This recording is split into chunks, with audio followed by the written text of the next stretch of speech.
Cricket इंसान के बचपन में उनके ही बहुत से रिश्तेदार उनको एक है कि बुली करते थे कि वो लड़की जैसे दिखता है। अब इसी का एक अच्छा खासा ट्रॉमा, एक अच्छा खासा सदमा उस समय के निस्मलन के माथे में बैठ गया था। अब इसी के अनुसार वो आज जिस पोजीशन को हासिल करके बैठे हुए हैं उस पोजीशन तक उनके लिए पहुंचना तो बहुत ही दूर की बात है।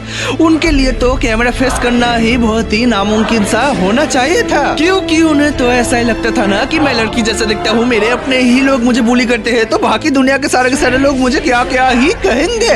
लेकिन उन्होंने फिर भी किया। लेकिन कैसे? इसी के कारण को समझो भगवत गीता के 67वें लेसन से। श्री कृष्ण ऐसा कहते हैं कि don't act from emotional high और लो। क्या तुम इस बात से परिचित हो कि निश्चय भाई और रुचिका का रिलेशनशिप शुरू हुआ था रुचिका भाभी के प्रपोज करने से? रिप्लाई में टिकट भाई ने कहा था कि मैं तुझे सोच के कल बताता हूँ। क्यों भाई?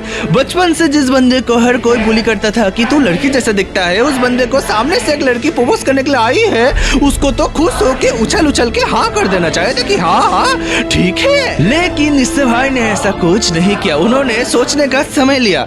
उन्होंने ठीक लड़की को लेके जांच परख किया होगा कि कैसी है या ना है, सोच समझ के उन्होंने उसके बाद हाँ किया था। अब इस केस में तो सब कुछ बढ़िया ही चल रहा है उनके रिश्ते में। रुचिका भाभी भी बहुत ही बढ़िया है। लेकिन व्हाट इफ अगर निश्चय भाई उस समय पे बिना ना सोच समझ के ना जांच परख करके ही इंस्टेंटली खुशी खुशी हाँ कह देते और भविष्य में जाके अगर रुचिका चुड़ैल टाइप की निकलती जीते जी जीवन को नरक कर देती तो क्या हो निश्चय भाई के लिए या फिर किसी भी लड़के के लिए अच्छा होता या बुरा?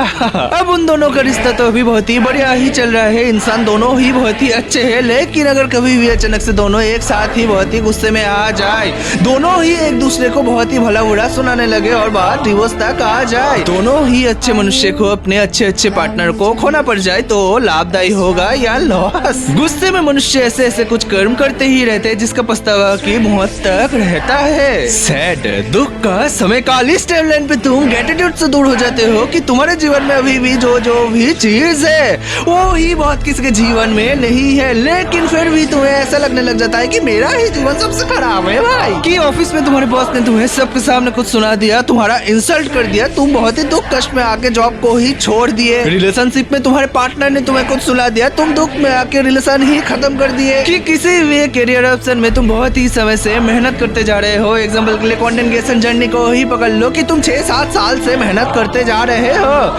लेकिन तुम्हें कोई रिजल्ट नहीं मिल रहा है, कोई फल नहीं मिल रहा है, कोई इनकम नहीं हो रहा है।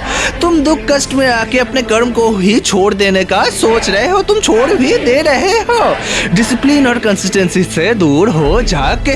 निश्चय भाई का अगर एग्जांपल ले ले कि मेरे ही इतने सारे अपने लोग मुझे बुली करते हैं तो दुनिया के बाकी सारे के सारे लोग क्या क्या ही कहेंगे। इससे बढ़िया है कि मैं वीडियो ही नहीं बनाता हूँ भाई। कि दुख ही एक ऐसा टाइमलाइन है जब कि मनुष्य अपने ही सीक्रेट्स को दूसरे को बताने लग जाता है। वो ऐसे डिसीजंस और एक्शन ले बैठता है जिससे कि वो स्वयं का ही नाश कर सके। ऑलवेज रिमेंबर, इमोशंस टेम्पररी और डिसीजंस परमानेंट होता है। कि अत्यधिक सुख में अगर तुम किसी को भी बाधा करते फिर रहे हो, अत्यधिक उड़ते फिर रहे हो, दुख में अत्यधिक ही दुखी हो जाना, गुस्से में अपने आप से काबू खो दे के कुछ भी वक्त देना, कुछ भी कर बैठना स्वयं के ही नाश को निमंत्रण करने के जैसा होता है। तो जब तक तुम बैलेंस में ना आ जाओ, टाइमलाइन गुस्से से या हैप्पी का नहीं बल्कि बुद्धि इंटेलिजेंस का हो, तब जाके ही कुछ भी डिसीजन या एक्शन या अपने मुंह से वचन निकाला करो। बिल्कुल ऐसे ही और भी बहुत सारे अल्टीमेट लेसन्स की तुम्हें आवश्यकता है तुम्हारे ही ग्रोथ के लिए। अब अगर अपना ही ग्रोथ ना चाहते हो तो फॉलो मत करो भाई।